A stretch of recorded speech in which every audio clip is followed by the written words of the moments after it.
Wow, what a beautiful performance. Dear parents and friends, please welcome Mokshit Sai, our talented class 1 student, to the stage for an entertaining storytelling session.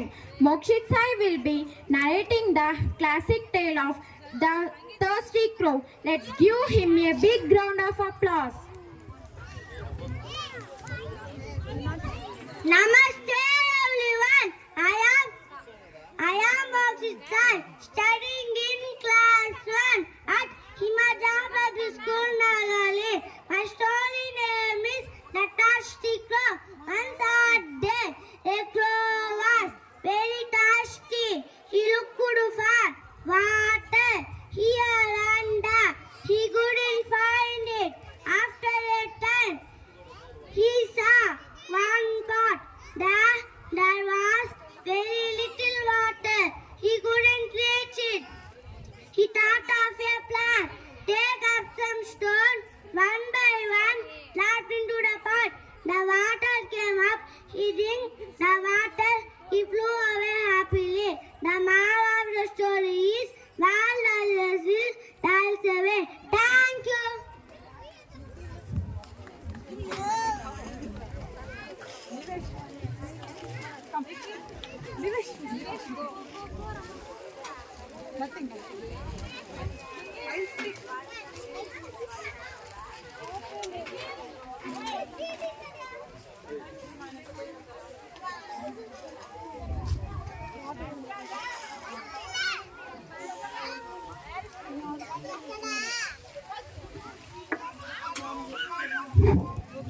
Now I would like to invite Himaja Group of Educational Institutions Chairman, Mr. Surendra Raju Garu, come on the dais.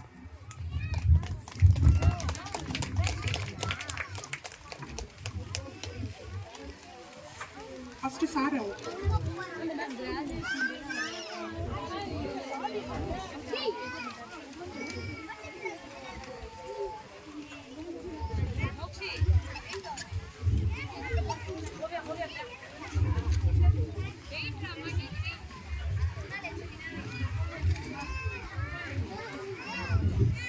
నమస్తే to all. ఇప్పుడు I think మీరు గత 1 అవర్గా మీరు programme చూస్తున్నారు. మన పిల్లలు LKG నుంచి 7th class వరకు పిల్లలు వాళ్ళ పర్ఫార్మెన్స్ మీరు అబ్జర్వ్ చేస్తున్నారు. ఈరోజు నేనేది ఇక్కడికి రావడం మీకు ఏదో చెప్పడానికి కాదు, మీ యొక్క అభిప్రాయాన్ని కనుక్కోవాలా. ఎందుకంటే మనందరం ఎడ్యుకేషన్ సెక్టర్లో ఉన్నాం. నేను స్కూల్ పెట్టుకున్నాం, మీరందరూ పిల్లలు చదివించడానికి మన స్కూల్కి పంపిస్తుంటారు. మీ ఎక్స్పెక్టేషన్స్ ఏంది, మీ అభిప్రాయం ఏంది? నేను మైక్ ఒకటి పాస్ చేస్తాను. నేను అడిగే క్వశ్చన్కి మీరు కొన్ని సమాధానాలు నేను ఆశిస్తున్నాను అనమాట. ఆ తర్వాత నేను I conclude my session today. Already ఇంత ముందుగా నేను కింద గ్రౌండ్లో ఉండేటప్పుడు చెప్పాను, పిల్లల పర్ఫార్మెన్స్ని మనం అబ్జర్వ్ చేస్తున్నాం. వాళ్ళు స్టేజ్ ఫియర్ లేకుండా ధైర్యంగా స్టేజ్ పైకి రావడం, వాళ్ళు అనుకుని చెప్పడం, అది చాలా మంచి క్వాలిటీ పిల్లల్లో. ఎందుకంటే ఇప్పుడు మనం కూడా, నాకు డిగ్రీ కాలేజ్ వరకు ఉంది, ఎన్నో సెమినార్లు కండక్ట్ చేస్తుంటాను, ఎంతో మంది పిల్లలతో నేను మాట్లాడుతుంటాను. సెమినార్ హాల్లో కూడా 500-600 మంది పిల్లలు ఉన్నా కూడా ఎవరినైనా వచ్చి ఏదైనా మాట్లాడతారా అంటే అసలు చేతులు పైకి లేవు, మాట్లాడేదానికి ముందుకు రారు. అదే మనం కానీ సైలెంట్గా ఉంటే వాళ్ళు పక్కన కూర్చొని ఎంతసేపైనా మాట్లాడుకుంటారు. ఇప్పుడు మీరు కొంతమంది చేసేలాగా, ఎందుకంటే మీరు పక్కన వాళ్ళతో బాగా కమ్యూనికేట్ చేయడానికి ఇష్టపడతారు. కాకపోతే ఏంటంటే స్టేజ్ ముందుకు వచ్చి మాట్లాడేదానికి చాలా మంది ఇబ్బంది పడతారు. అందరూ ఫ్రెండ్సే, అందరూ ఒక కాలేజీలో ఉన్నారంటే అందరూ వాళ్ళ కొలీగ్స్ అనమాట, బయట వ్యక్తులు లేరు. నేను వాళ్ళకు పరిచయమైన వ్యక్తినే, అందరూ కూడా పరిచయస్తులే. కాకపోతే ఏంటంటే వెనక నుండి మాట్లాడేదానికి, అందరూ ముందు వచ్చి మాట్లాడేదానికి చాలా ధైర్యం కావాలి, చాలా గట్స్ కావాలి. ఫస్ట్ మన హిమజా ఇన్స్టిట్యూషన్స్లో మన పిల్లలకు మనం నేర్పించేది అదండి, ధైర్యము, పార్టిసిపేషన్ స్కిల్స్. ఏ ఒక్క పని చేయాలన్నా కూడా ముందుకెళ్ళడం. చేస్తాను, అది కరెక్ట్గా చేస్తారో లేదో దట్ ఈస్ సెకండరీ. వాళ్ళు ముందుకు వచ్చేది చాలా చాలా ఇంపార్టెంట్ అనమాట. That is one attitude which we always concentrate. ఎందుకంటే మార్కులు అనేది మనం ఎప్పుడైనా చేసుకోవచ్చు, ఎప్పుడైనా వస్తాయి మార్కులు, అది కాదు important. Overall development of the child is very very important. Physical activity, games ఉండాలి. ఓకే, మళ్ళీ పోను వాళ్ళ క్లాసులు పెరిగే కొద్దికి వాళ్ళకి ల్యాబ్స్ వస్తాయి. ఇంకా కూడా కొన్ని ల్యాబ్స్ మనకు అవసరం అయితే కూడా నేను వీక్లీ వన్స్ నేను పుత్తూరు తీసుకెళ్ళి హాఫ్ డే వాళ్ళని అక్కడ స్పెండ్ చేసి అక్కడ మంచి ల్యాబ్స్ అంతా కూడా సెటప్ చేస్తున్నాం. ఎందుకంటే డైలీ మనం 40 మినిట్స్ ల్యాబ్కి పంపించిన దాని బదులు ఒక హాఫ్ డే తీసుకెళ్తే పిల్లల్ని ఒక 2-3 అవర్స్లో ఆ వారానికి కావాల్సిన ఎక్స్పెరిమెంట్స్ అంతా చేసుకుంటారు, వచ్చేస్తారనమాట. I will promise you will give you the best education. ఎందుకంటే మనకి చుట్టుపక్కల ప్రాంతాల్లో ఎక్కడ లేని విధంగా మనం అక్కడ ఈ మధ్య కూడా మీరు చూసుంటారు, రోబోటిక్స్ ల్యాబ్ అని ఒకటి ఇంట్రొడ్యూస్ చేశాం పిల్లలకి ఏం తప్ప స్కూల్ పిల్లలకి ఏం రోబోటిక్స్ అనుకుంటారు.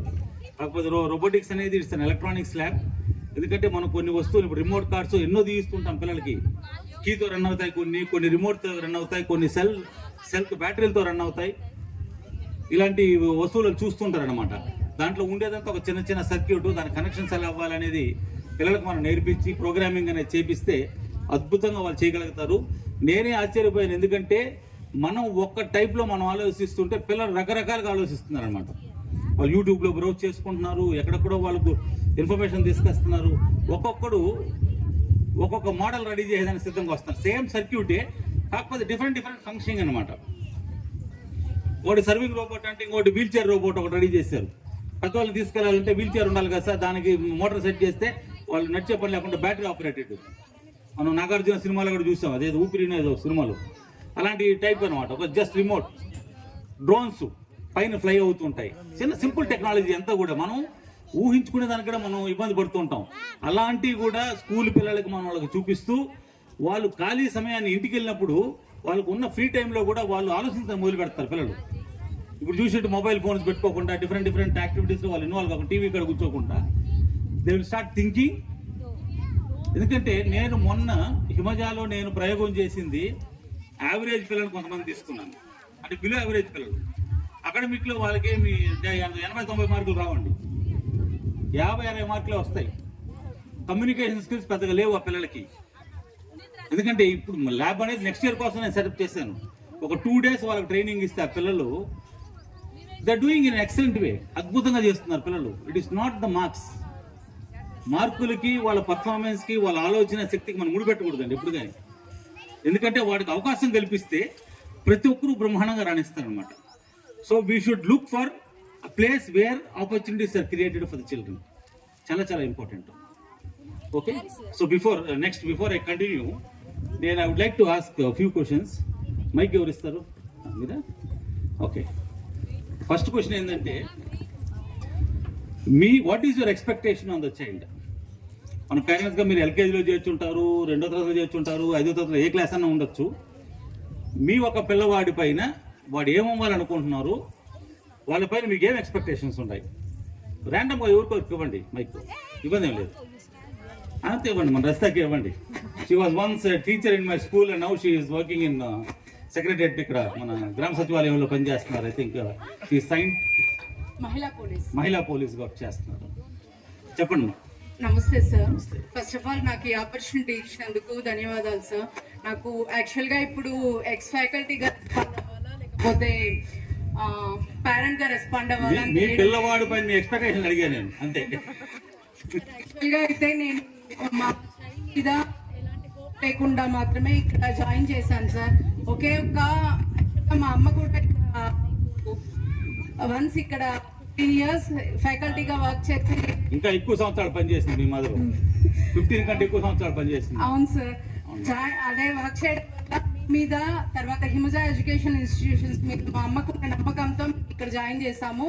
ఆ నమ్మకానికి ఎటువంటి విధంగానూ మా చైల్డ్ డెవలప్మెంట్ అనేది ఉన్నది సార్. అండ్ ఇంకోటి ఏమంటే స్టార్ట్ అయినప్పుడు స్టేజ్ ఫియర్ అనేది ఉండేది సార్ మా వార్డులో. బట్ కానీ ఈరోజు తన పెర్ఫార్మెన్స్ చూసిన తర్వాత తనకి స్టేజ్ ఫియర్ అనేది కంప్లీట్గా ఎరాడికేట్ అయింది సార్. అదైతే నాకు బాగా తెలిసింది. చాలా యాక్చువల్గా అయితే నేను కూడా ఇంకొక అమ్మాయిని కూడా జాయిన్ చేయించాను. అది మా వాడి కంటే చాలా చిన్న పాప. ఆ అమ్మాయి పర్ఫార్మెన్స్ అనేది మా వాడి పర్ఫార్మెన్స్ కంటే బాగుంది సార్ యాక్చువల్గా. అంటే పిల్లవాడి పర్ఫార్మెన్స్ అనేది మనము ఎక్స్పెక్ట్ చేసిన దానికంటే చాలా బాగానే ఉంది సార్. అంటే మనం తీసుకున్న ఫ్యాకల్టీ కూడా చాలా ట్రైన్ చేసి తీసుకున్నాం కాబట్టి. మీరు ఒక టీచర్గా పనిచేశారు కాబట్టి మీరు నేను అడిగిన దాన్ని వదిలేసి మీరు మిగతా విషయాలు చెప్తున్నారు. నేను అడిగింది ఏంటంటే మీ పిల్లవాడి పైన మీకు ఏం ఎక్స్పెక్టేషను? అబ్బాయే కదమ్మా, ఆ అబ్బాయిని ఏం అవ్వాలని మీరు మీ ఎక్స్పెక్టేషన్ ఏముంది? నాకైతే వాడు ఇది అవ్వాలి అది అవ్వాలి అంటే ఎక్స్పెక్టేషన్ అనేది లేదు సార్. వాడు ఏం అవ్వాలి అనుకుంటే అది అవనివ్వాలని. కరెక్ట్ ఆన్సర్ అండి ఇది. ఆమె చెప్పింది కరెక్ట్ ఆన్సర్. ఎందుకంటే పిల్లవాడు ఎదిగే కొద్దికి మనం వాడికి అన్ని అవకాశాలు కల్పించాలి. అవును సార్, మనం ఎక్స్పెక్ట్ చేసింది ఖచ్చితంగా వాడు అవ్వలేడు సార్. వాడి నాలెడ్జ్ లెవెల్స్ ఎలా ఉంటాయో మనం చెప్పలేము సార్. ఖచ్చితంగా అదే అవ్వాలి అంటే వాడు అవ్వలేకపోవచ్చు సార్. అదే వాడికి ఫ్రీడమ్ అనేది మనం ఇచ్చామంటే మనం అనుకున్న దాంట్లో చిన్నప్పుడు మనం ఒక ప్రోగ్రామ్ పెడతాం. అది నాకు కరెక్ట్గా అది టెక్నికల్ వర్డ్ నాకు రావడం లేదు. అన్ని రకాల వస్తువులు పెడతాము. పిల్లోడు దోగే టైంలో అన్నప్రాసం చేసేటప్పుడు లేదా వాడు ఇప్పుడు అది నామకరణం చేసేటప్పుడు ఏదో ఒక టైంలో చేస్తారు. ఎందుకంటే నేను హాస్టల్లో పెరిగాను కాబట్టి ఎంత నాకు కొంచెం టెక్నికల్ ప్రాబ్లం కొంచెం ఉంది. నాకు కరెక్ట్గా పేర్లు తెలియదు అనమాట. వదిలినప్పుడు వాడు పోయి బుక్ పట్టుకుంటే టీచర్ అవుతారు, లేదంటే వాడు గన్ను పట్టుకుంటే వీడు పోలీస్ అవుతాడు, లేదంటే దొంగ అవుతాడు, ఎట్లా అవ్వచ్చు. గన్ను పట్టేవాడు దేశాన్ని రక్షించవచ్చు, లేదంటే వేరే విధంగా పోవచ్చు అనమాట. Different things. డబ్బు పట్టుకుంటే వీడికి డబ్బు పైన కొంచెం ఇంట్రెస్ట్ ఉందనో, లేదా డిఫరెంట్ థింగ్స్ పట్టుకుంటే కొందికి అనుకుంటారు. అది నిజంగా అవుతుందంటారా? కాదు. ఎందుకంటే పోయే కొందికి పిల్లలు ఎదిగే కొందికి మనం ఇవ్వాల్సింది ఏంటంటే వాళ్ళకు అన్ని రకాల సౌకర్యాలు కల్పించాలి. వితౌట్ ఎన్ ఎక్స్పెక్టేషన్ మనం పెట్టుకుంటే బాధపడతాం. ఎక్స్పెక్టేషన్ లేకుండానే మన పిల్లల్ని పెంచాలండి. అడిగింది వాళ్ళకి ఇవ్వాలి, మనం కరెక్ట్ డైరెక్షన్లో వాళ్ళని నడిపించాలి. అంతే. మనం బొమ్మరిల్లో ప్రకాశాలు మాత్రం తయారైపోకూడదు. ప్రతి ఒక్కటి మన చేతుల్లోనే జరగాల, మనమే చేయాలనే ఉద్దేశం ఉండకూడదు. పిల్లలకు ఫ్రీడమ్ ఉండాలి, పడాలి, లేయాలి, అన్ని రిస్ట్రిక్షన్స్. ఏది కానీ మనం పడుచుకోకూడదు. నడిచేటప్పుడు పడతాడు, సైకిల్ దొక్కేటప్పుడు పడతాడు, కార్లో పోయేటప్పుడు ఎక్కడైనా దెబ్బలు తగలచ్చు. దానికంతా మనం పట్టించుకోకూడదు. ఇప్పుడు చాలా మంది ఏం చేస్తారు, కూర్చోండి, చాలా మంది ఏం చేస్తారంటే వాడికి ఒక రిమోట్ కార్ కొనిస్తారు చిన్నప్పుడు. దాన్ని పూర్తిగా ఎంజాయ్ చేసే దగ్గర వదలరు. ఆడబై కొట్టుకుంటే అది పాడైపోతుంది, ఏడ తగిలితే ఇరిగిపోతుంది అని చెప్పి వాడిని దాన్ని తీసి షోకేస్లోనే పెట్టేస్తారు. దాన్ని చూస్తూ ఎదగతాడు పిల్లడు. దాన్ని పగల కొట్టాలా, దాని లోపల ఏముందని చూడాలా, దానికి గేర్ మెకానిజం ఎలా ఉందో లోపల చూస్తేనే వాడు దాన్ని రెడీ చేసేదానికి ప్రయత్నం చేస్తాడు. కాకపోతే చాలా మంది ఏం చేస్తామంటే వస్తువుని షోకేస్ పరిమితం చేసేస్తాము, దాన్ని చూస్తూ పిల్లలు ఎదుగుతూ ఉంటారు. అలా ఉండకూడదండి. ఏమైపోతుంది? Let them do it, let them enjoy, let them break it, whatever they want, let them do. ఇంకొకరండి, ఎవరికైనా ఇవ్వండి, లోపల ఎవరికైనా ఇవ్వండి. ఇంకో సార్కి ఇవ్వండి, విజయ్ కుమార్ సార్. జనరల్ మీకు సింపుల్ క్వశ్చన్ వచ్చింది సార్. మనం ఏ వయసులో పిల్లల్ని స్కూల్కి పంపించాలి? స్కూల్కి ఎందుకు పంపించాలి? స్కూల్కి పంపించకపోతే పిల్లలు వాళ్ళు అనుకున్న గమ్యాన్ని చేరరా? నా ఉద్దేశమా ప్రభుత్వం లెక్కల సార్? లేదు సార్, మీ పర్సనల్ ఒపీనియన్. పంపించాలి సార్. 7 years తర్వాత పంపించాలి. అవును సార్. దాని రీజన్ మీకు చెప్పండి, ఎందుకంటే మీకు ఐడియా ఉంది కాబట్టి. సార్ వచ్చి మన గవర్నమెంట్ టీచరు, చాలా ఎఫిషియెంట్ పర్సన్. నాకు ఆయన గురించి తెలిసిన చిన్న ఇన్ఫర్మేషన్ మీకు ఇస్తున్నాను. ఇక ఫస్ట్ టైం ఇక్కడ నగిరిలోకి వచ్చినప్పుడు ఆయన వచ్చి ఇక్కడ నన్ను లోపలనే కలిశారనమాట. So he's a government teacher, Vijay Kumar garu, ఇక్కడ కృష్ణానగర్లో ఉంటుంటారు. Proceed sir. Okay sir, thank you sir. అంతే సార్, ఏ ఏజ్ అడిగింది మీరు? 7 yearsకి కరెక్టే. 6+7. ఇప్పుడున్న గవర్నమెంట్ న్యూ ఎడ్యుకేషన్ పాలసీ ప్రకారం కూడా అదే చెప్పారు. ఎందుకు సార్, ఎందుకు 7 yearsకి మనం పంపించాలి సార్? అది కంప్లీట్ గ్రోత్ కావాలా? అవును సార్. అంటే ఇది కానీ ఫిన్లాండ్ ప్రపంచంలోనే #1 ఎడ్యుకేషన్. అవును సార్. ఫిన్లాండ్ అనేది ఎడ్యుకేషన్లో they are very good. Literacy rate బాగుంది. మేము చేసే ప్రయోగాలతో 7 సంవత్సరాల వరకు స్కూల్ ముఖం మీద చూడకూడదు. ఇంటి దగ్గర కంప్లీట్గా ఆడుకోనో లేకపోతే గ్రోత్ జరిగిన తర్వాతనే స్కూల్కి వేయాలా. మన బ్యాడ్ లక్ 3 ఏళ్ళకే వేసేయాలని దురదృష్టానికి వచ్చేస్తున్నాం. అది నాకు తెలిసిన ఇన్ఫర్మేషన్ సార్. వాళ్ళ సైంటిస్టులు కావచ్చు,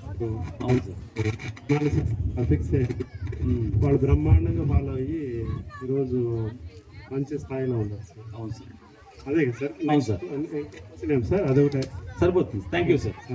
సార్ చెప్పింది కరెక్ట్. ఎందుకంటే మన మైండ్ వచ్చి మెచ్యూరిటీ రావాలండి. ఇప్పుడు ప్రతి దానికి ఒక ఏజ్ లిమిట్ ఉంది. ఓట్ చేయాలంటే ఒక వయసు ఉంది, పెళ్లి చేయాలంటే ఒక వయసు ఉంది, స్కూల్కి పంపించాలంటే ఒక వయసు ఉంది. ఎందువల్ల ప్రతి దానికి ఒక ఏజ్ లిమిట్ పెట్టున్నారు. అప్పుడు ఎందుకంటే మనం ఆరోగ్యంగాను అన్ని విధాలుగాను మనం పక్కగా ఉంటాం. లేకపోతే ఏమవుతుందంటే మనం సమస్యలు ఎదుర్కొంటాం. 20-21 ఇయర్స్ కానీ మ్యారేజ్ చేస్తే వాళ్ళు ఫిజికల్గా వాళ్ళు చాలా హ్యాపీగా ఉంటారు. అదే కానీ 17 ఇయర్స్ 18 ఇయర్స్ మ్యారేజ్ చేసుకుంటే వాడు బాడీ వచ్చి it is not right time అనమాట. అందువల్ల చాలా వరకు పిల్లలు వీక్గా పుట్టడం, లేదా చాలా వరకు సమస్యలు రావడం ఎంత వస్తాయి. అదేవిధంగా పిల్లల్ని మనం 3-4 ఏళ్ళకి స్కూల్కి పంపిస్తే స్కూల్ వాతావరణం డిఫరెంట్గా ఉండాలండి. ఇల్లును మైపరించే విధంగా, అంటే it should be A second home. మన ఇల్లు లాంటి వాతావరణంగా స్కూల్లో ఉంటే పంపించిందంటే తప్పులేదు. ఎందుకంటే అక్కడ తోటి విద్యార్థులతో వాడు ఆడుకుంటాడు, వాడికి ఆడుకునే దానికి వస్తువులు ఉంటాయి, ప్లే గ్రౌండ్ ఉంటుంది, చిన్న చిన్న యాక్టివిటీస్ ఉంటాయి. కాబట్టి అలాంటిది మనం ఎంచుకొని మనం పంపించాలి. ఒట్టి క్లాస్ రూమ్ అని మీరు అనుకోండి, ఎక్కడ కానీ ఆట స్థలం లేదు, ప్లే ఎక్విప్మెంట్ ఏమి లేదనుకోండి, ఒకే క్లాస్ రూమ్లో తీసుకుని పెట్టేసి వాడికి రైమ్స్ అది ఇది మార్నింగ్ నుంచి ఈవినింగ్ వరకు చెప్పించే స్కూల్ అనుకోండి, అలాంటి స్కూల్కి పంపించేది వేస్ట్ అండి. పిల్లోడు మానసికంగా దెబ్బతింటాడు, తర్వాత ఇంట్లో పెట్టుకోవచ్చు. ఎందుకంటే నేను పుత్తూరులో కూడా కొంతమంది 3 ఏళ్ల పిల్లల్ని తీసుకొస్తుంటారు. సార్ నర్సరీలో జాయిన్ చేసుకోండి సార్ అంటే, నేను ఫస్ట్ క్వశ్చన్ నేను ఏమడుగుతానంటే, మరి మీరేం చేస్తుంటారని అడుగుతాను. మీరు ఎంప్లాయ్ అయినా చెప్పండి. లేదు సార్ హౌస్ వైఫ్. మరి మీరు పిల్లల్ని మీరు ఇంట్లోనే తక్కువచ్చు కదా, మీరు ఎందుకు మా స్కూల్కి తీసుకొస్తారు? వీడికి వస్తే ఆయమ్మ బుద్ధులు వస్తాయని చెప్తాను నేను. ఆ చిన్న పిల్లోడికి 3 ఏళ్ల పిల్లోడికి ఇంట్లో ఉంటే మీరు సమయానికి వాడికి నీట్గా క్లీన్ చేసి అంతా చేసి వాడికి మంచి ఆహారం పెట్టి మీరు అన్ని విధాలుగా చూసుకోవాలి.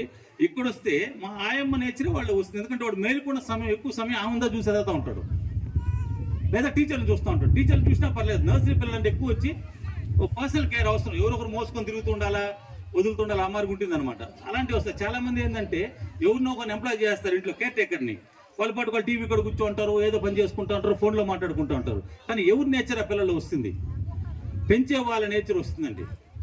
ఎవరితో వాళ్ళు ఎక్కువ సమయం స్పెండ్ చేస్తారో వాళ్ళ క్యారెక్టర్ వాళ్ళకి ఎంటర్ అవుతుంది, పరకాయ ప్రవేశం చేస్తుంది. అలాంటిది మనం ఉండకూడదు. వాతావరణం కానీ స్కూల్లో కానీ బాగుంటే, గాలి వెలుతురు అన్ని, కరెంటు పోయింది అనుకోండి, వాడు కనీసం క్లాస్ రూమ్లో ఉండాలి కదా. ఆ రోజంతా పవర్ కట్ అనుకుందాం ఫర్ ఎగ్జాంపుల్, ఎలా ఉంటాడు పిల్లడు? మనం ఉండగలుగుతామా? మన రూమ్లో ఇంట్లో ఆ రోజు సండే పూర్తి కరెంట్ తీసేశారు, ఈ పక్క ఆ పక్క ఇండ్లు కట్టేశారు, ఏమాత్రం వెంటిలేషన్ లేదు, మనం ఉండగలుగుతాం ఇంట్లో చెప్పండి? ఏదైనా ఇన్వర్టర్ అయ్యి పెట్టుకుంటే ఫ్యాన్లు అవి తిరుగుతాయి. ఏసీకి అలవాటు అయిన వాళ్ళు చాలా ఇబ్బంది పడతారనమాట. సో మనం పిల్లవాడిని మన ప్రాక్టికల్గా మనం అదే పొజిషన్లో మనం కూర్చోగలుగుతాం, మనం ఆలోచించాలి. దానికి మేమేం చేస్తామంటే హిమజాలో మినిమం 2 పీరియడ్స్ తర్వాత ఏదో ఒకటి బయట రావాల్సి వస్తుంది, గ్రౌండో లేదా కంప్యూటర్ ల్యాబో ఏదో ఒకటి. పోను వాళ్ళకి యాక్టివిటీ పెంచుతాం కాబట్టి ఒకే ప్లేస్లో లేకుండా, స్థిరంగా ఒక ప్లేస్లో లేకుండా వాళ్ళకు మూమెంట్ ఇవ్వాలన్నమాట. యాక్టివిటీస్ అంతా మనం ఇవ్వాలి. అదొకటి సార్. నెక్స్ట్ ఇంకొకరికి ఇవ్వండి, ఎవరికొకరికి మైక్ జనరల్కి ఇవ్వండి, ఎవరికొకరికి ఇవ్వండి. పెద్దవాళ్ళు చాలా మంది, మన పేరెంట్ అయినా ఎవరైనా పర్లేదు, జనరల్ ఇన్ఫర్మేషనే కదా. చాలా సింపుల్ క్వశ్చన్ అండి. మీకు మన దగ్గర చదివిపించే పేరెంట్కి ఇవ్వండి, మన స్కూల్లో చదివిపిస్తూ ఉంటారు కదా, పేరెంట్స్కి ఇవ్వండి. మిమ్మల్ని అడిగేది ఒక చిన్న క్వశ్చన్ అండి. మీ బాబా పాప అండి మన స్కూల్లో చదివేది? పాప సార్. ఏ క్లాసు? ఎల్కేజీ. ఓకే అండి. మీరు ఇక్కడ ఎల్కేజీలో చేర్చే ముందు ఎన్ని స్కూల్స్ విజిట్ చేశారు నగిరిలో? టోటల్ ఏమండి? అన్ని స్కూల్స్ విజిట్ చేశాం. అన్ని స్కూల్స్ విజిట్ చేశారు సార్. ఫైనల్ ఇక్కడ ఎందుకు డిసైడ్ అయ్యారు? ఒకటి ముందుకు వచ్చేయండి, అది పని చేయడం లేదంట. కొంచెం ముందుకు వస్తే మీరు మైక్ అది లెంత్ సార్ ఇటు వచ్చేయండి. డిస్టెన్స్ మ్యాచ్ కావడం లేదు, అందువల్ల కొంచెం వాయిస్ చెప్పండి.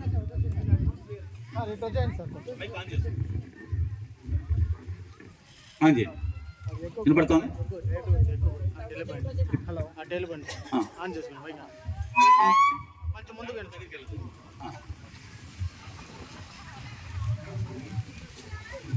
మెయిన్ అట్మాస్ఫియర్, నెక్స్ట్ వచ్చి play ground, next faculty sir. ఇప్పుడు మిగతా స్కూల్స్ తో కంపేర్ చేస్తే ఇక్కడ ప్లే గ్రౌండ్ లేదు. అక్కడ లోపల స్కూల్ రూమ్స్ అవన్నీ కంపేర్ చేసుకుని ఇక్కడ జాయిన్ చేయాల్సి వచ్చింది. మెయిన్ ప్రాబ్లం అది. Happy with everything. Yes sir. Toilets కావచ్చు. Yes sir. ఇంకా ఇది ఫస్ట్ ఇయర్ కాబట్టి మాలో కూడా చిన్న చిన్న కొన్ని ఉన్నాయి. ఇంకా still will make it better. ఇంకా కొన్ని యాక్టివిటీస్ ఇంట్రొడ్యూస్ చేయాలి పిల్లలకి, అవన్నీ కూడా చేస్తాము. మీ యొక్క సెలక్షన్ థ్యాంక్స్ అండి. ఎందుకంటే మనం ఏది కానీ మనం ఎవరో మన ఇంటికి వస్తున్నారు 10 సార్లు మన ఇంటికి తిరుగుతున్నారు, మన అడ్మిషన్ వేయకూడదండి. మనం పోయి చూడాలి. ఎందుకంటే వాడి భవిష్యత్తు ఇది, ఈ భవిష్యత్ పిల్లలది. వాళ్ళ ఫ్యూచర్ కోసం మనం ఇక్కడ స్కూల్లో చేర్పిస్తున్నాం. ఇప్పుడు మనం మన బిడ్డను ఎవరి దగ్గర ఇవ్వాలంటే ఎవరి దగ్గర ఇస్తాం మనం? మీ తర్వాత ఎవరి దగ్గర ఇస్తారు? మీ పేరెంట్స్ దగ్గర ఇస్తారు. వాళ్ళకి కానీ వీలు కాలేదనుకోండి, ఎత్తుకుంటే శక్తి వాళ్ళలో లేదనుకోండి, మన పిల్లల్ని చూసుకుంటే పరిస్థితి వాళ్ళకి లేదనుకోండి, నెక్స్ట్ ఎవరి దగ్గర ఇస్తారు? ఎవరినో ఒకరిని ఎంప్లాయ్ చేసుకుంటాం. లేదా మీ మదర్ ఇన్ లానో ఎవరినో ఒకరిని వీలైతే వాళ్ళకి సౌకర్యంగా ఉంటే వాళ్ళని ఫస్ట్ అప్రోచ్ అవుతాం. మనకు దగ్గరగుండే సర్కిల్స్ లోనే ఉండే వాళ్ళకే మన పిల్లల్ని పెంచేదానికి కానీ వాళ్ళని సంరక్షించేదానికి కానీ మనం అవకాశం ఇస్తాం. అంత జాగ్రత్తలు మనం తీసుకునే వాళ్ళం. మార్నింగ్ ఒక వ్యాన్ లో పంపించేసి పిల్లవాడు ఎలాంటి స్కూల్లో ఉంటాడు, ఎలాంటి వాతావరణంలో ఉంటాడు, ఒక కరెంటు పోయినా ఎలా ఉంటాడు, బయట వస్తే ఏం ప్రాబ్లము, ఇవన్నీ మనం అబ్జర్వ్ చేయాలండి. ఎందుకంటే లేకపోతే మాత్రం మనం ఇండైరెక్ట్ గా వాళ్ళకు వచ్చి చాలా కష్టాన్ని చూపిస్తాం. పిల్లలకు చెప్పుకుంటే వయసు కాదు వాళ్ళది, చాలా వీక్ అయిపోతారు. అట్మాస్ఫియర్ కానీ ఫ్రీగా లేకపోతే, గాలి వెలుతురు లేకపోతే, న్యాచురల్ పంచభూతాలు కానీ మన బాడీని టచ్ చేయకపోతే ఒక రోజులో మనం చాలా వరకు ఆరోగ్యం తగ్గుముఖం పడుతుందండి. అది చాలా ఇంపార్టెంట్. పంచభూతాలు అంటే మీకు తెలిసిందే, గాలి వెలుతురు నీరు నిప్పు అని అన్నమాట. ఇవన్నీ that is very very important. Thank you.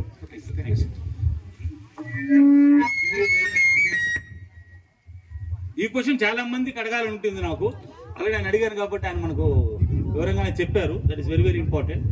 Selection of a school, దీనికి ఒక ఎగ్జాంపుల్ కూడా చెప్తాను. మొన్న కూడా నేను ఇంటర్మీడియట్ ఎవరు ఒక స్కూల్కి వెళ్ళినప్పుడు, మాట్లాడేదానికి వెళ్ళినప్పుడు ఒక ఎగ్జాంపుల్ చెప్పాను. ఎంతో మంది ఇంటికి వస్తూ ఉంటారు, అడ్మిషన్ కోసం అడ్మిషన్ చేస్తుంటారు, అడ్మిషన్ ఫీజు ఇంట్లోనే కట్టేస్తారు, కనీసం స్కూల్ పోయి చూడరు.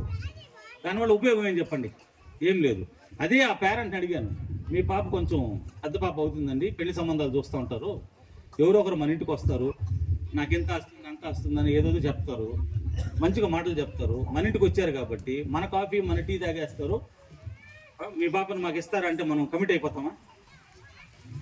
వితౌట్ ఎంక్వైరీ 7 తరాలు ఇటు చూడండి 7 తరాలు చూడండి అని చెప్తారు కదా పెద్దవాళ్ళు. అంత కాకపోయినా కనీసం మనం వాళ్ళ పరిస్థితి ఏంది, పోలీస్ ఎంక్వైరీ చేయకపోయినా కనీసం మనం ఎవరినో ఒకరి ద్వారా ఇప్పుడు ఉండేది. ఒక పిల్లోడు మనకి ఏదైనా అప్రోచ్ అయ్యారనుకోండి అలయన్స్ కోసం, ముందు ఫేస్బుక్ అకౌంట్ ఉందని చెక్ చేస్తాం, ఫేస్బుక్ ఇన్స్టాగ్రామ్ లో ఉండడా అని చెక్ చేసేస్తాం. చూసేది వీడి నేచర్ ఏంది, వీడి ఫ్రెండ్షిప్ ఏంది, ఆడ దొరికిపోతారు చాలా మంది. అర్థమవుతుంది?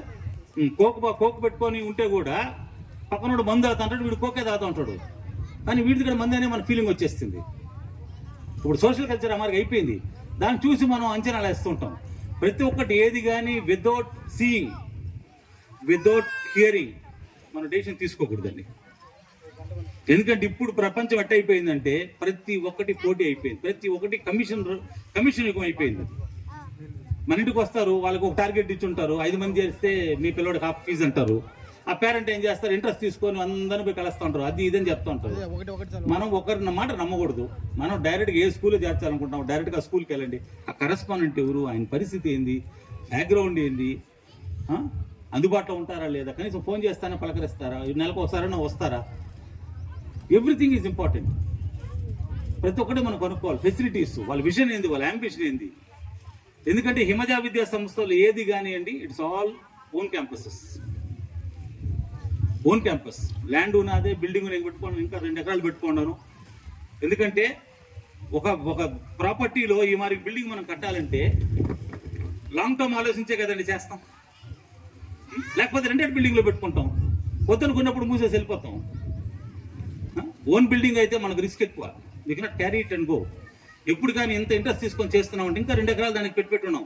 మీరు సహకరిస్తే పేరెంట్స్, మేము చేసేదానికి ఎంతో చాలా విజన్తో ఉన్నాం. నా తర్వాత నా పిల్లలు కూడా అదే మైండ్ సెట్తో ఉన్నారు. ఈరోజు మా చిన్న పాప రావాల్సింది ఇక్కడికి, కాకపోతే ఆమెకు అక్కడ యాన్యువల్ డే ప్రోగ్రాంలో ఆమె బిజీగా ఉండాలి, ఆమె కొంచెం డిఫరెంట్గా చేయాలంటే ఆమె ఫస్ట్ టైం ఆమెకు అప్పచెప్పాను అనమాట యాన్యువల్ డే చేయమని. ఆమె పట్టుకుంటే కూడా ఆమెకి ఏదో వస్తున్నది మైండ్లో, ఇట చేయాలని చెప్పి తీసాడు. నాన్న లేదు, టైం లేదు మనకు, so I have to complete that. మీరున్నారు కాబట్టి మనం నేను ఎందుకులే వచ్చినా just I have to be there అని చెప్పేసి షీ డిడ్ంట్ కమ్.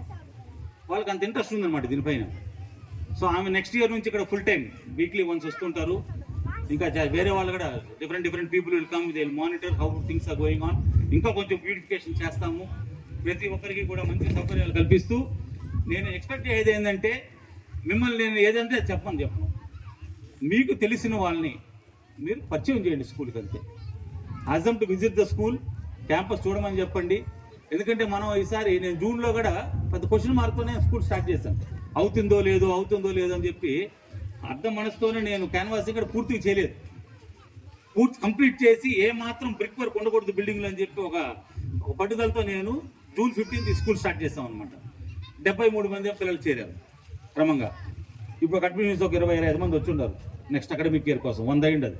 దాన్ని కానీ మనం ఇంకొక 100 చేయగలిగితే, సో ఇంకా మనం మంచి ఫెసిలిటీస్ కావచ్చు, ఏం కావాలన్నా మనం చేసి ఒక మంచి రేంజ్లో పిల్లలకి ముందుకు తీసుకునే అవకాశం ఉంటుంది. మీరు ఇక్కడ మనకు జరిగే యాక్టివిటీస్ కావచ్చు, పిల్లలు చేసే పర్ఫార్మెన్స్లు కావచ్చు, మా స్టాఫ్ ఇచ్చే, మీరు ఎప్పుడు కావాలన్నా కూడా you can always call me. నాకు మెసేజ్ చేయొచ్చు. మీరు మెసేజ్ చేస్తే ఐ విల్ డెఫినెట్లీ రెస్పాండ్. నా నెంబర్ కూడా మీరు హెచ్ఎం అడిగితే ఇస్తారు. నా నెంబర్ పర్సనల్ నెంబర్ ఉంది, స్కూల్ నెంబర్ ఉంది. స్కూల్ నెంబర్కి మీరు మెసేజ్ చేస్తే దాంట్లో నా పర్సనల్ కాల్స్ ఏముండవు కాబట్టి నేను definitely I will get back to you. మీకు రిప్లై ఇస్తాను ఏ టాపిక్ పైన కూడా. ఇంకా త్వరలో కూడా నాది ఒక ఎడ్యుకేషన్ సిరీస్ అని నేను ఒక వీడియోస్ నేను రిలీజ్ చేస్తున్నాను, ఓన్లీ ఆన్ ఎడ్యుకేషన్. పిల్లల్ని ఎలా పెంచాలి, పిల్లలు వాళ్ళని ఎలా తీసుకెళ్ళాలి అనేది నేను ఒక 15 ఎపిసోడ్స్ ప్లాన్ చేస్తున్నాను అనమాట. నాకు టైం దొరకడం లేదు. నేను అది ప్రిపేర్ అయ్యి మీకు ఒక మెసేజ్ అనమాట, జనరల్ మెసేజ్. ఇప్పుడు ఎలా జరుగుతుందంటే ఎగ్జామినేషన్స్ కానీ ఏది కానీ చాలా ఇన్ఫ్లుయెన్స్ ఉందన్నమాట ఎగ్జామ్ సెంటర్స్లో. కొంతమంది కాపీ కొట్టేసడం కానీ లేదంటే ఏదో చేయడం కానీ ఎన్నో రకాలుగా జరుగుతున్నాయి. That is not right approach. ఎందుకంటే మనం పిల్లల్ని మనం పెంచి మనం వాళ్ళని ఎడ్యుకేట్ చేయాలా, వాడు రేపు ఇంటర్వ్యూ ఫేస్ చేయాలి. మన రికమెండేషన్తో జాబ్ పెడితే ఇస్తాం రేపు. కానీ ఉద్యోగం చేయాల్సింది అతను కదా. మార్నింగ్ నుంచి ఈవినింగ్ వరకు పర్ఫార్మెన్స్ లేకపోతే వాళ్ళు మానసికంగా ఒత్తిడి గురై చాలా ఇబ్బంది పడుతున్నారు పిల్లలు. సో మనకు కావాల్సిన స్కిల్స్ కానీ మనం ఇవ్వగలిగితే definitely they will be highly successful ఉన్నాయి. ఎక్కడ కానీ మేము షార్ట్ కట్ రూట్స్లో వెళ్ళమండి. అగెయిన్స్ట్ రూల్స్ మేము ఏది కానీ చేయము. చాలా జాగ్రత్తగా పిల్లలు వాళ్ళ డెవలప్మెంటే ముఖ్య అజెండాగా పెట్టుకొని ముందుకెళ్తుంటాం. ఎందుకంటే మీకు నా గురించి తెలిసి ఉండొచ్చు, నేను ఫారిన్లో ఆస్ట్రేలియాలో ఉండాల్సిన ఎందుకు ఇప్పుడు ఇండియాలో ఉన్నానంటే just because of my Dzire. చిన్నప్పుడు మంచి స్కూల్ పెట్టాలి, ఎంతోమంది మనం ఎడ్యుకేట్ చేయాలని నేను డిసైడ్ అయ్యి ఫారిన్ వెళ్ళి క్యాపిటల్ గెయిన్ చేసుకొని వచ్చి నేను హిమజా స్కూల్ స్టార్ట్ చేశాను 96లో. 98లో స్కూల్ కోసం నేను మొత్తం నా ఉద్యోగాన్ని వదులుకొని వచ్చేసాను. అప్పుడు 63 మంది పిల్లలు నా స్కూల్లో, 12,000 రూపాయల ఫీజు, 22 రూపాయలు ఎక్స్పెండిచర్, 22,000 ఎక్స్పెండిచర్ నాకు. ఆ రోజులో నాకు 3 లక్షల రూపాయలు నెలకు జీతం. దాన్ని వదులుకొని I have come to the school, develop చేసాం. ఈ went to A stage where 42 బస్సులు, పుత్తూరు డిపో కంటే కూడా నా దగ్గర ఎక్కువ బస్సులు ఉన్నాయి. 4,500 మంది స్టూడెంట్స్, జూనియర్ స్కూల్ నుంచి డిగ్రీ కాలేజ్ వరకు. మళ్ళీ ఇప్పుడు ఏమైంది, అధికారులు వాళ్ళ ఇష్టం వాళ్ళు స్కూళ్ళు కాలేజీలు ఇచ్చేదాన్ని మొదలుపెట్టేశారు. ఎక్కడ రూల్స్ పాటించకుండా ఎన్నో చేశారు. దాంట్లో కూడా నేను కొన్ని న్యాయ పోరాటాలు కూడా చేశాను. ఇప్పుడు కూడా చేస్తూనే ఉన్నాను. హైకోర్టులో కూడా కేసులు ఉన్నాయి. ఎందుకంటే మనం సిస్టమ్ అనేది కరెక్ట్గా ఉండాలి, పిల్లోడికి న్యాయం జరగాలి. అందువల్ల నేను పెట్టే నా సంస్థలో ఎప్పుడు కానీ నేను చట్టానికి వ్యతిరేకంగా, గవర్నమెంట్ జీవోస్కి వ్యతిరేకంగా నేను నా స్కూల్ నేను పెట్టను. ఎందుకంటే నేను అడ్వైజర్ ఫర్ ప్రైవేట్ స్కూల్, 30,000 స్కూల్స్ని అడ్వైజర్ ఉన్నాను ఆంధ్రప్రదేశ్లో. నేను ఒకరిని ప్రశ్నించే పొజిషన్లో ఉండేటప్పుడు మనం చేసే పని మనం కరెక్ట్గా చేయాలి. That is very very important. So పిల్లల్ని డెవలప్ చేసే దానికోసం వాళ్ళకి ఎంతైనా మనం స్పెండ్ చేయాలి. ఎందుకంటే దాంట్లో ఉండే తృప్తి మనకి ఇక్కడ లేదండి. ఈరోజు ఒకతను వచ్చి పెళ్లి పత్రిక ఇచ్చాడు. 2 పిల్లకాయలు నా దగ్గర చదువుకున్నారు, ఎల్కేజీ నుంచి డిగ్రీ వరకు, 2 చార్టెడ్ అకౌంటెంట్లు. ఆయన ఈరోజు వచ్చాడు, నిన్న ఇంటర్మీడియట్ రిజల్ట్స్ వచ్చింది. సార్ మనకు మంచి రిజల్ట్ వచ్చింది సార్ అన్నాడు. అంటే నాకేం హైయెస్ట్ రాలేదు కదా, నా టౌన్ ఫస్ట్ రాలేదు కదా, నాకు వచ్చింది 453 కదా అన్న. ఎందుకంటే ఇప్పుడు స్కూల్లో ఎట్ట కాంపిటీషన్ వచ్చేసిందంటే ఇంటికి పోయి గిఫ్ట్లు ఇవ్వడం, పిల్లకాయలను అట్రాక్ట్ చేసుకోవడం, జాయిన్ చేసుకోవడం, ఆ పోటీ మేము పడలేకపోతున్నాం అండి. వాస్తవంగా చెప్తున్నాను. అంటే ఏదంటే అది చెప్పేసి మనం అడ్మిషన్ చేసుకోలేము. ఐఐటీలో సీట్ కొట్టిస్తానని నేను చెప్పలేను. పిల్లవాడు టాలెంట్ ఉంటే వాడు ఐఐటీలో సెలెక్ట్ అవుతాడు. ఐఐటీ అనేది ఇట్స్ అన్ ఎంట్రన్స్ ఎగ్జామినేషన్. మనం చదువు బాగా చెప్తే ఐఐటీలో జాయిన్ అయ్యేదానికి అదొక ఎంట్రీ ప్రవేశ పరీక్ష అంతే. దానికంటూ ఒక సెపరేట్ బ్యాచ్ ఒకటి పెట్టి దానికి ఒక ఎక్స్ట్రా ఫీజులు పెట్టి చెప్పాల్సిన అవసరం లేదు. ఒలింపియాడ్ అంటే మ్యాథమెటిక్స్లో ఎగ్జామ్, ఒక టాలెంట్ ఎగ్జామ్, మ్యాథమెటిక్స్ ఎగ్జామ్ని ఒలింపియాడ్ అంటారు. సరిగ్గా మనం మ్యాథమెటిక్స్ చెప్తే, సబ్జెక్టులో పూర్తిగా చెప్తే, ఇండైరెక్ట్ క్వశ్చన్స్ అన్ని ఆన్సర్ చేయగలిగితే వాడికి మళ్ళీ సెపరేట్ కోచింగ్ అవసరం లేదు కదా. సో కార్పొరేట్ వాళ్ళు ఒలింపియాడ్ స్కూల్స్ అని పెడతారు, ఐఐటి క్యాంపస్ అని పెడతారు, టెక్నో అని పెడతారు, ఏదో పెడతారు. అది కరెక్ట్ కాదు. That is money making things. Education అనేది మనం ఇక్కడ హిమజాలో ఏంటంటే ఐఐటి అనేది ఇది వేరే వేరే పేర్లు పెట్టి మేము ఫీజులు వసూలు చేయము. ఉన్న దాంట్లో పూర్తిగా సబ్జెక్ట్ చెప్తాము. పిల్లోడు ఏ ఎగ్జామ్ అయినా రాసేదానికి వాడికి టాలెంట్ మనం వాళ్ళు కల్పిస్తాం. That is important. ఆ ఫియర్ అనేది ఉండకూడదు, ఎగ్జామ్ ఫియర్ అనేది ఉండకూడదు. పిల్లడికి ఏది వచ్చినా మనం రాయడానికి మన పిల్లలు సిద్ధంగా ఉండాలన్నమాట. So that is one important thing. So language skills మేము డెవలప్ చేస్తాం, ఫిజికల్ ఫిట్నెస్ డెవలప్ చేస్తాం, ఓవరాల్ డెవలప్మెంట్ అండ్ ఫైనల్గా అకాడమిక్స్ అనమాట. ఆరోగ్యం బాగుంటేనే రేపు మనం ఉద్యోగం చేసేదానికి కానీ ఏ పోటీ పరీక్షలు దేనికైనా మనం ముందుకెళ్ళేదానికి ఆరోగ్యం ఇంపార్టెంట్. దానికి గ్రౌండ్ అనేది ఇంపార్టెంట్ అండి. మనం ఆరోగ్యంగా బాగాలేకపోయినా కూడా మనం even you are selected for as collector కూడా మీరు సెలెక్ట్ అవ్వచ్చు. హెల్త్ కానీ బాగాలేకపోతే, ఆఫీస్ డ్యూటీకి మీరు సక్రమంగా వెళ్ళలేకపోతే మీరు మీ ఉద్యోగాన్ని న్యాయం చేయగలుగుతారా? చేయలేము.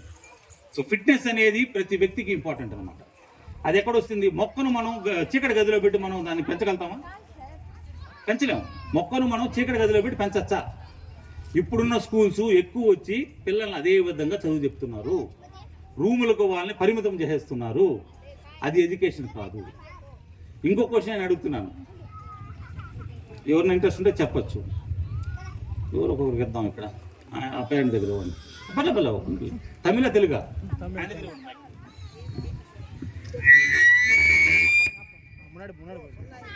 ఎడ్యుకేషన్ అనేది ఎడ్యుకేషన్ ఇన్వెస్ట్మెంటా ఏందండి? ఎడ్యుకేషన్ అనేది మైక్ దగ్గర మైక్ ఆన్ చేసుకోండి. ఎడ్యుకేషన్ అనేది పెట్టుబడా అని అడుగుతున్నాను. ఎందుకంటే నేను దాని ముందు ఒక ఇంట్రడక్షన్ ఇస్తాను. మనం బిజినెస్ చేస్తాం, వస్తువులు కొని పెడతాం, పెట్టుబడి పెడతాం, అమ్మితే మనకు ఏదో 10 రూపాయలు లాభం వస్తుంది. వ్యవసాయం చేస్తుంటాం, తగిన పంటను మనం వేస్తాం. అది 100 రోజులు కావచ్చు, సంవత్సరం రోజులు కావచ్చు. ఫలితం వచ్చినాక మన లాభ నష్టాలు మనం బేరీజ్ వేసుకుంటాం. అదేవిధంగా మన పిల్లోడుని మనం చదివిపిస్తున్నాం. అది ఇన్వెస్ట్మెంట్ ఫర్ ద ఫ్యూచర్ కాదా? అది పిల్లోడి పైన మనం పెట్టే పెట్టుబడే కాదా? అది ఫ్యూచరే సార్. అది పెట్టుబడే. ఎందుకంటే వాడు తరతరాలుగా ఈ ఎడ్యుకేషన్ వల్లనే వాళ్ళు డెవలప్ అవుతారు. సో పిల్లోడికి ఎడ్యుకేషన్ అనేది పెట్టుబడి. మనం వ్యవసాయానికి ఇచ్చే ఇంట్రెస్ట్, మన బిజినెస్కి ఇచ్చే ఇంట్రెస్ట్ పిల్లోడి చదువు పైన మనం ఇవ్వాలి. ఓకే, పొలానికి పోతాం, ప్రతిరోజు పోతాం, నీరు ఎక్కలేదా మడికి నీళ్ళు ఎక్కిస్తాం, చెనికి నీళ్ళు కడతాం. 100 రోజులు పంటది. వేసిన రోజు నుంచి చెనికి పెరిగేంత వరకు 100 రోజుల్లో చెనికి పెరిగేస్తాం. మీరేం బిజినెస్ చేస్తారండి? నేను cable operator sir. Cable operator. దానికి ఎంత రిస్క్ అండి? కోతులతో పడలేము. కేబుల్ కోతులు పెరికేస్తాయి, అవి పెరికేస్తాయి, ఇవి పెరికేస్తాయి, దాన్ని ఎక్కాలో పెట్టాలి, ఎంత మనకు ఖర్చు అవుతుంది. అవును. రాలేదంటే వెంటనే ఫోను, మన పేమెంట్కి ఫోన్ చేస్తే మళ్ళీ ఇస్తాం, అది ఇస్తాం, ఇది ఇస్తాం అంటారు, ఫోన్ చేస్తారు. కాకపోతే ఒక సెకండ్ కూడా ఒప్పుకోరు. కేబుల్ కనెక్షన్ కట్ అయింది అనుకోండి, అంత టెన్షను. ఏదైనా రిస్కే ఉంటుంది సార్. ప్రతి దీంట్లో రిస్క్ ఉందన్నమాట. కానీ పిల్లల ఎడ్యుకేషన్ అనేది ఇన్వెస్ట్మెంట్. దాన్ని ఎప్పుడు మనం వెనకాడకూడదండి. ఇప్పుడు నేను ఎప్పుడు కూర్చోను, నేను ఒక ఎగ్జాంపుల్ చెప్తుంటాను. ఒక రైతు, వ్యవసాయం చేసే రైతు శనగపప్పు కొనాలనుకో, శనగ విత్తనం కొనాలనుకుంటాడు. శనగపప్పు వేసేదానికి పోతాడు, చేనంతా దున్ని పెడతాడు, అదును చూసుకుంటాడు, దున్నుతాడు, కరెక్ట్గా రెడీ చేసి పెట్టుకుంటాడు. పొలం విత్తనానికి వెళ్తాడు, విత్తనం కొనుక్కోవాలి కదా. 2 రకాలు ఉంటాయి. నాకు ఎంతో ఒక కేజీ ఎంతో నాకు ఐడియా లేదండి. ఏదో ఒకటి అనుకుందాం. ఫర్ ఎగ్జాంపుల్ 100 రూపాయలు అనుకున్నాం ఒక వెరైటీ, ఇంకొక వెరైటీ 80 రూపాయలు అనుకుందాం. ఏది కొనాలి అతను? 100 రూపాయలు ఉండే శనగపప్పు విత్తనం పప్పు కొనాలనా, లేదా 70-80 రూపాయలు ఉండేది కొనాలనా? చెప్పండి. లేదా ఒక నాసుపప్పు అమ్ముతుంటాడు పక్కన, 50 రూపాయలు ఒక కేజీ. బాగుండే పప్పు వచ్చి 100 రూపాయలు అనుకుందాం ఫర్ ఎగ్జాంపుల్. ఏది మనం తెలియకుండా పోయినాం అనుకోండి, మనం ఒక ఇంగ్లీష్ మీడియం స్కూల్లోనో లేదా ఎక్కడో చోట చదివిన పిల్లకాయలు పోయినారు అనుకోండి, వాడు ఏది తక్కువగా ఉందో అది చూస్తాడు, 50 రూపాయలు 5 కొనుక్కోమోదు అనుకుంటాడు. దాని అది విత్తనానికి పనికొస్తుందే? పనికిరాదు. అది వేస్తే మనకు శ్రమ పోతుంది అంతే, ఫలితం రాదు. అదే మంచి పప్పు కొనుక్కుంటే, బాగా లావుగా ఉండేది, బాగా కన్ను బాగుండేది కొనుక్కుంటే మనం వేసినామంటే మొలకేస్తుంది, 95% జర్మినేషన్ వస్తుంది, మనకు పంట బాగా వస్తుంది అనమాట. Selection of a seed is important. విత్తనం సెలక్షన్లో ఎలాంటి జాగ్రత్తలు తీసుకోవాలో కష్టమంతా ఒకటే. దాన్ని తప్పు చేసామనుకోండి జీవితాంతరం మనం ఇబ్బంది పడతాం. ఎడ్యుకేషన్లో నేను చెప్పేది స్కూల్ సెలక్షన్లో తప్పు చేసామంటే వాడి తరం దెబ్బతినిపోతుంది. ఆడుండే టీచర్ మన బంధువు అనుకోండి, ఆ స్కూల్లో పనిచేస్తాంటారు, ఇంకో 2000 ఇస్తే ఇంకో స్కూల్కి వెళ్ళిపోతాడు. ఈ పిల్లల్ని మళ్ళీ తీసుకెళ్తా అంటారా? పిల్లల్ని మార్చినట్టు మన పిల్లల్ని మనం మారుస్తుంటామని అడతా నేను. That is not right. Education కాడ బంధుత్వం చూడకూడదు, ఎవరు చూడకూడదండి. సొంత మీ తమ్ముడు పని చేస్తాను కూడా మీరు అటు చేర్చాల్సిన అవసరం లేదు. నేను చెప్పినట్టు మీరు లిస్ట్ వేసుకొని ఈ ఫెసిలిటీస్ ఉంటాయా నిక్కచ్చిగా మనం అడిగి మన పిల్లవాడి భవిష్యత్తు మన చేతుల్లో ఉంది. మన ఇష్టం అది. చేరిస్తేనే వాడు సక్సెస్ అవుతాడు. లేదు నాకు లేకపోతే నాకు ఉద్యోగం పోతున్నాడు అయ్యో పాప అంటే మాత్రం కుదరదు. ఎడ్యుకేషన్ దేంట్లో అనొచ్చు. కావాలంటే మీరు ఒక 1000 రూపాయలు ఇచ్చి హెల్ప్ చేయండి ఎవరికన్నా. ఎడ్యుకేషన్లో మాత్రం మోసపోవద్దండి. That is very very important. నన్ను కూడా చిన్నప్పుడు మా ఫాదర్ తీసుకుని పోయి హార్సీస్లో చేరిస్తే మా ఫాదర్ క్లోజ్ ఫ్రెండ్ ఒక అతను పుత్తూరులో, అతను కొడుకుని కూడా చేర్చమన్నాడు. పోప నాకు అవసరం లేదన్నాడు. అండర్స్టాండ్? అప్పుడప్పుడు అవసరం అయితే మా ఫాదర్ అతని దగ్గర డబ్బు తీసుకుని పోతాడు నాకు కట్టేదానికి. అతను ఈరోజు చిన్న అంగిడి పెట్టుకొని ఉన్నాడు. నేను కేవలం నా చదువు వల్ల ఈరోజు హిమజ విద్యా సంస్థ అనేది ప్రతి ఇంటికి నా సొంతం. మా నాయన ఇచ్చిన పొలం అట్నే ఉండాలి. మా నాయన ఎప్పుడూ అప్పులతో ఇబ్బంది పడతానే ఉంటాడు. ఎందుకంటే వ్యవసాయం చేసేటప్పుడు అది కలిసి రాదు. నేను సపోర్ట్ చేయాల్సి వస్తాను అంతే. అర్థం ప్రతి ఇంటికి రాయినాదండి నా కష్టం. చదువుకున్నాను, వాళ్ళకి ఏం చదువు రాదు. కనీసం మా ఫాదర్ మదర్ నేనేం చదువుకున్నారో చెప్పలేరు. ఏదో ఎంటకే చదువుకున్నాడు, ఏదో చదువుకున్నాడు అంటాడు అంతే. ఆ పరిస్థితి నుంచి చదువుకొని వచ్చి ఇంత దూరం వచ్చామంటే బికాస్ ఆఫ్ ఓన్లీ ఎడ్యుకేషన్. మా నాన్న తీసుకున్న డెసిషను. వీడిని చదివిపించాలనుకున్నాడు, చదివిపించాడు అంతే. ఫీజు ఈ రోజు కాకపోతే రేపు కడతాం, రేపు కాకపోతే ఎల్లుండి కడతాం. ఎడ్యుకేషన్ అనేది రాదు. అట్టని చెప్పి మీ పిల్లల్ని ఇక్కడెక్కడ కానీ మేము ఇబ్బంది పెట్టమండి. వీళ్ళని కాడికి మీకే మేము కాంటాక్ట్ చేస్తాం. మీరు చెప్పేసి సార్ మేము 6 నెలల తర్వాత కడతాం సార్ అంటే మిమ్మల్ని 6 నెలలు మిమ్మల్ని డిస్టర్బ్ చేయండి. అర్థమవుతుంది. కానీ చెప్పిన టైంకి మనం దాన్ని కాపాడాలి. లేకపోతే పిల్లడితో మీరు చెప్తారే ఎగ్జామ్ ఉంది నాన్న ఫీజు కట్టాలని పిల్లడు ఇంట్లో చెప్తే వస్తాను పో అంటే వాడు ఎగ్జామ్ కూడా రాడు, వస్తాను ఎదురు చూస్తూనే ఉంటాడు. అటు చెప్పకూడదు. మనం వస్తానంటే రావాల్సింది అంతే కంపల్సరీగా. ఒకవేళ కడతారో లేదో వచ్చి వాడు కనపడేసి టీచర్లతో మాట్లాడేసి మేడం నేను నెక్స్ట్ వీక్ కడతాను, నెల తర్వాత కడతానని చెప్పేసుకోండి. ఎవరైనా మిమ్మల్ని ఇబ్బంది పెట్టరు. చెప్పిన కమిట్మెంట్ కరెక్ట్గా మనం మెయింటైన్ చేయాలి. ఎందుకంటే మనకు రిలేషన్షిప్ ఇంపార్టెంట్. డబ్బు అనేది ఈ రోజు వస్తుంది, రేపు పోతుందండి. Understand? That is very very important. ఎందుకంటే మనకడ సంస్థను రన్ చేయాలంటే మనకడ అమౌంట్ అవసరమే. శాలరీస్కి వాటికి వీటికి మనం అందరిని అడ్జస్ట్ చేసుకొని పోతా ఉండాలన్నమాట. ఇప్పుడు మేమంతా ఇబ్బంది పడుతున్నాం అంటే గవర్నమెంట్ మాకు ఏది ఇచ్చేది లేదు. డిగ్రీ ఫీజు దాదాపు సంవత్సరం డిలే. సంవత్సరం అంతా మేము లోన్లు కట్టాలా, జీతాలు ఇవ్వాలా, అంతా చేయాలి. ఒక సంవత్సరం లేటు. 3 ఏళ్ల ముందు బాస్ స్కీమ్ అని ఒకటి ఉండింది. 1,20,000 కోటి 20 లక్షల రూపాయలు నాకు రావాలి బిల్. నాకే కదా అమరికి చాలా స్కూల్ స్టేట్లో ఇంతవరకు ₹1 రిలీజ్ కాల. మొన్నటి వరకు 37 తేదీ వరకు బిల్లు రిలీజింగ్కి పెట్టున్నారు. 37 అవుతానే ఇయర్ అండ్ యాక్టివిటీ క్లోజ్. ఇప్పుడు 2 సంవత్సరాలు అమరికి అయిపోయింది. 22 మార్చి 37 తేదీ రిటర్న్ వెళ్ళిపోయింది, 23 రిటర్న్ వెళ్ళిపోయింది, 24 మార్చి 37 తేదీ రిటర్న్ అయిపోయింది బిల్లు. ₹1,20,00,000 నాకు రావాల్సిన డబ్బు గవర్నమెంట్ ఇంట్రెస్ట్ లేకుండా ఎంజాయ్ చేస్తున్నారు. ఇటుంటుంది పరిస్థితి. స్కీములు పెట్టేస్తున్నారు, అమ్మోడు అంటున్నారు, సగం మందికి పడేదిలే. మొన్న విద్యా దీవెన శాంక్షన్ చేశారండి. ఆ 840 మంది పిల్లకాయలు నా కాలేజీలో చదువుతుంటే డిగ్రీ ఎలిజిబుల్ పిల్లకాయలు 1100 ఉన్నారు స్ట్రెంత్. 880 మందికి విద్యా దీవెన వసతి దీవెన పడాలా. 60 మందికే పడింది. ఫిబ్రవరి 9 రోజు నొక్కేసిపోయారు. డబ్బులు లేవు గవర్నమెంట్ దగ్గర, జరగడం లేదు. చాలా మందికి అంటే మీకు తెలియదు, ఎందుకంటే మీ అకౌంట్లో పడుతుంది కాబట్టి మీకు దానివల్ల విషయం తెలియడంలే. అదే కానీ మాకు కానీ డబ్బులు ఇస్తే ఒక పిల్లవాడు 10 మందికి రాలేదనుకోండి, మేము ప్రొసీడింగ్స్ లెటర్ రాసి సోషల్ వెల్ఫేర్ డిపార్ట్మెంట్ పోయి 10 మందికి రాలేస్తారని మేము అడుగుతాం. అదే మీకు ఎంత పడుతుంది ఏం పడుతుందో మీకు తెలియదు. డిగ్రీ పిల్లకాయల అనుభవంలో ప్రతి సంవత్సరం ఒక క్వార్టర్ ఎత్తేస్తారు, పే చేయలేదు గవర్నమెంట్. విద్యా వసతి దీవెన అని చెప్పారు, సంవత్సరానికి 20,000 ఇస్తామని చెప్పారు. 5 ఏళ్ళు పూర్తి ₹1,00,000 ఇవ్వాలా. 20,000 ఇచ్చి 10,000 ఇచ్చినారు, 80,000 కూడా వేసినారు. మీకు ఫ్రీగా వస్తుంది కాబట్టి మీకు తెలియదండి ఎంత. అదే కానీ మనం బండికి ఒక గీత పడిందంటే 10 సార్లు చూసుకుంటాం, మన కారు గీత పడిందంటే 10 సార్లు చూసుకుంటాం. అదే మన చేతి పైన పెద్ద గీత పడింది అనుకోండి, దీన్ని పెద్ద సీరియస్గా పట్టించుకోం. ఎందుకంటే ఇది ఊరికే వచ్చింది మనకు. మనం డబ్బు కట్టి కొనలా మన బాడీని. అదే బైక్ని 50,000 పెట్టుకున్నాం, కార్ని 5 లక్షలు పెట్టుకున్నాం. గీత పడిందంటే దానిపైన మనం రుద్ది చూస్తాం. అది మన కింద పడి మనకు చేతి పని గాయం పడిందంటే దాన్ని పట్టించుకోం. That is human nature. ఫ్రీగా వచ్చిందంటేనే మనం దాన్ని లెక్కే పెట్టమండి.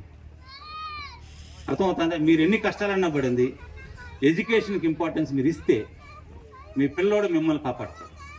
మీరు గుడిసెలో ఉండైనా వాడిని చదివించండి, వాడి మిమ్మల్ని మిద్దుల్లో తీసుకుని పెడతాడు. మీరు ఈరోజు మిద్దులు కట్టేసి బిల్డింగులు కట్టేసి అప్పులు అయిపోయి ఫీజులు కట్టకుండా వాడిని ఇబ్బంది పెట్టి వాడిని నాశనం చేసి వాడిని దెబ్బ కూడా వేసినారు అనుకోండి, వాడు మీతో వచ్చి కూర్చునేస్తాడు అంతే. ఎవరైనా సరే మీరు తినేదానికి వాడు షేర్కి వచ్చేస్తాడు. అటు ఉండకూడదు. మీరు చరిత్ర చూడండి, that is very very important. ఆస్తులు బండ్లే బంగారు ఏది కానీ మనం పెట్టుబడి పెట్టాల్సిన అవసరం లేదు. ఎడ్యుకేషన్ పని మీరు పెట్టండి. 23 ఏళ్ళు 21 సంవత్సరానికి అంతా 30-40 వేలు జీతం తీసేది ఒట్టి ఎడ్యుకేషన్ ఉండే దానివల్లనే. ఈ మధ్య చూశారు మన గవర్నమెంట్ టీచర్స్ కావచ్చు, గవర్నమెంట్ ఎంప్లాయీస్ కావచ్చు, 60,000, 70,000, 80,000 లక్ష రూపాయల వరకు వెళ్ళారు. కానీ ఒక సాఫ్ట్వేర్ ఇంజనీర్ 30 ఏళ్ళకంతా వాడు 20 లక్షల ప్యాకేజ్కి వెళ్ళిపోతున్నాడు. అదే ఫారిన్ పోతే వాడు 1 కోటి రూపాయలకి వెళ్ళిపోతున్నాడు. ఎక్కడి నుంచి వస్తుంది ఆ డబ్బు చెప్పండి? వ్యవసాయంలో సంపాదించగలుగుతారా? వ్యాపారంలో సంపాదించగలుగుతారా? లేదా మీరు ఎన్ని రియల్ ఎస్టేట్లు చేసినా ఏది చేసినా మీరు డబ్బు సంపాదించగలుగుతారా? ఓన్లీ ఎడ్యుకేషన్లోనే ఉందండి మనీ పవర్. అందువల్ల దానికి మీరు ఇంపార్టెన్స్ ఇవ్వండి, దాన్ని మీరు గుర్తించండి. మీ పిల్లలకి 100% గ్యారంటీ మాది. మీకు ఏ సమస్య ఉన్నా మాతో డిస్కస్ చేయండి. ఎడ్యుకేషన్ సెక్టర్లో మీకు అపోలో హాస్పిటల్కి పోతే మీరు ఎంత ధైర్యంగా హాస్పిటల్లోకి ఎంటర్ అవుతారో, మనం ఎట్టున్నా కానీ ఏమన్నా కానీ మంచి చెడ్డగడిగినా దీనికి మించిన హాస్పిటల్ లేదని వెళ్తారు కదా మీరు. ఆడేమని జరిగినా కూడా మీరు తృప్తిగానే ఉంటారు. అదే ఒక చిన్న హాస్పిటల్కి వెళ్ళారనుకోండి, మీరు అపోలో పోయి ఉంటే మన గుణం ఏంటిందేమో, నయం ఏంటిందేమో అన్న ఫీలింగ్ మనకు ఉంటుంది. ఎడ్యుకేషన్ సెక్టర్లో అపోలోకి పోతే ఎంత విశ్వాసంతో వెళ్తారో, హిమజా విద్యా సంస్థలకు అంత విశ్వాసంతో రండి. We will give you the best education. చిన్న లోపాలు ఉంటాయి, దట్ వీ విల్ రెక్టిఫై. మనిషి అంటేనే తప్పు చేసేదానికి అవకాశం ఉంటుంది. మెషిన్లు కాదు ఆన్ చేస్తే పరిగెత్తే దానికి. డెఫినెట్గా they will be human errors అనేది కంపల్సరీగా ఉంటాయి. But we will do the best. We will always మీ పిల్లలకి మంచి భవిష్యత్తు మేము ఎప్పుడు ఉంటాం. ఏదేదో నేను రాజకీయ నాయకుడు మరి నేను ఎడ్యుకేషన్ ఇస్తే అర్థమవుతుందా? ఎందుకంటే మనకు చెప్పింది మనం చేయాలి, చేస్తేనే మనం సక్సెస్ అవుతాం. ఎందుకంటే మీరు ఎన్నో ఆశలు పెట్టుకొని మా దగ్గర పంపిస్తున్నారు, దానికి ఒమ్ము చేయకూడదు. అప్పుడు నేను హ్యాపీగా ఉండండి. నా టీచర్కి నేనేం చెప్తానంటే, మీటింగ్లో మీరు ఇష్టపడి పనిచేయడానికి వచ్చారా, డబ్బు కోసం పనిచేయడానికి వచ్చారని అడుగుతాను నేను. సార్ నా డబ్బు అందరికి అవసరమే, కాకపోతే టీచింగ్ ప్రొఫెషన్ అనేది ఇష్టపడి పనిచేయాలండి. డబ్బు కూడా అవసరమే, వాళ్ళ ఇంట్రెస్ట్ మనం వాడు పెట్టాలా. అప్పుడే పిల్లోడికి మనం చెప్పే పాఠం వాడికి ఎక్కింది అనమాట. లేకపోతే మిమ్మల్ని నేను ఎంప్లాయ్ చేసుకొని ఒక 500 మందినో 4,000 మంది పిల్లకాయలు నేను మోసం చేస్తే మీకు పోయేది 20% పాపం, కానీ మొత్తం పాపం నాకు వస్తుంది. ఎందుకంటే నేను మిమ్మల్ని ఎంప్లాయ్ చేసుకొని 10 మంది పేరెంట్స్ మేము ఇబ్బంది పెడుతున్నాం, సరైన ఎడ్యుకేషన్ ఇవ్వడం లేదు. అప్పుడు నాకు ఫ్యూచర్ ఉండదని చెప్పాను నేను. నాకు మనశ్శాంతి ఉండదు, నాకు చాలా సమస్యలు ఉంటాయి. చాలా డబ్బు అనేది కాదు అది important, peace of mind is important. So నేను దాన్ని నమ్ముతానండి ఎక్కువ. Okay, I do not to carry anything after this. ఏది కానీ మనం ఏదంటా చూడండి, మనం కర్మ ఏదో అంటారు కదా, ఆ ఫలితాన్ని వీళ్ళు అనుభవిస్తూ ఉంటారు. పోయిన జన్మలో చేసుకుని పాపం వీళ్ళు ఇప్పుడు ఈ జన్మలో అనుభవిస్తూ ఉంటారు కొంతమంది అంటుంటారు కదా. అలాంటిది మనం ఎప్పుడు కానీ క్యారీ చేసుకుని పోకూడదు. ఏది ఉన్నా కూడా ముఖం మీద అడిగేస్తాం, హ్యాపీగా నిద్రపోతాను. ఏది నేను మైండ్లో పెట్టుకోను, క్యారీ చేసుకోను. ఒక టీచర్ ఏదంటే టక్కన ఏదైనా మాట్లాడేస్తాం వెళ్ళిపోతుంది. అదే విధంగా ఫ్యామిలీలో మీరు ఉండాలి, పిల్లలతో మీరు అదే విధంగా ఉండాలి. ఎడముఖం పెడముఖం పెట్టుకుంటే పిల్లలు డిస్టర్బ్ అవుతారు ఇంట్లో. ఈవెన్ ఫ్యామిలీ రిలేషన్షిప్లో కూడా నేను ఇక్కడ కౌన్సిలింగ్ ఇస్తుంటాను. పేరెంట్స్ కూడా సమస్యలు ఉన్నా కానీ వాళ్ళు కొంతమంది వస్తారు, మా హస్బెండ్ వస్తే మా పిల్లకాయలు చూపించద్దని సార్ అంటారు. అట్టడి వదలని నేను నోట్ చేసి పెట్టుకుంటాను, వాళ్ళది ఇంపార్టెంట్ అని. కావాలని అతను పిలిపిస్తాను, ఏమి ప్రాబ్లం అని అడుగుతాను. చిన్న చిన్న సమస్యలు, ఆ పక్క సమస్య, అత్తగారి సమస్య, అమ్మగారి సమస్య ఎంత ఉంటాయి. వాళ్ళు పర్మనెంట్గా రారు మనతో కూడా. అండర్స్టాండ్? చాలా మంది కౌన్సిలింగ్ ఇచ్చి కూడా మనం ప్రాక్టికల్గా మాట్లాడతాం. That is important. అండర్స్టాండ్?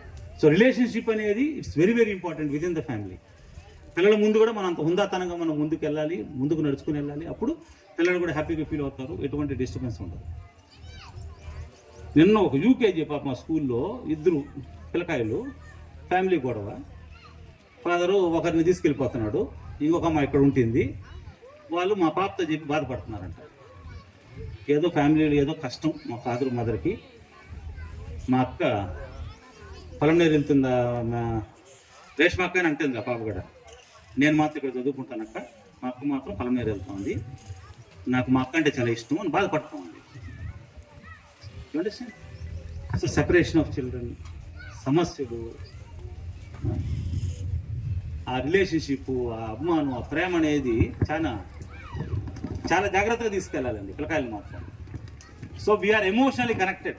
వాస్తవంగా చెప్తున్నాను, ఇక్కడ స్టాఫ్ ఎవరున్నా మా స్టాఫ్ కూడా ఉంటారు మన దగ్గర. ఒక ఫ్యామిలీ మారిగా, ఒక కుటుంబం మారిగా మేము ముందుకెళ్తామే కానీ, సో వాళ్ళు ఏదో మన దగ్గర పని చేస్తున్నారు, ఏదో జీతం పని చేస్తున్నారని మనం హార్ష్గా ఉండడం కానీ, చెప్పేది కఠినంగానే చెప్తాం. ఎందుకంటే మీ పిల్లల్ని దృష్టిలో పెట్టుకొని వ్యక్తిగతంగా ఎక్కడ కానీ ఏ సమస్యలు మాకు ఉండవు. So we are here to support. Thank you.